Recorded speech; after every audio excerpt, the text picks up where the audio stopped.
Gabi. No, me. Me. Attention.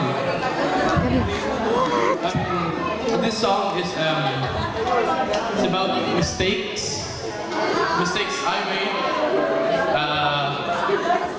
You listen. Reflect. Mali, ganun, di ba? Okay. So yes, mistakes. This song is about mistakes. Mistakes I've done in the past, mistakes I've recently done, and mistakes I might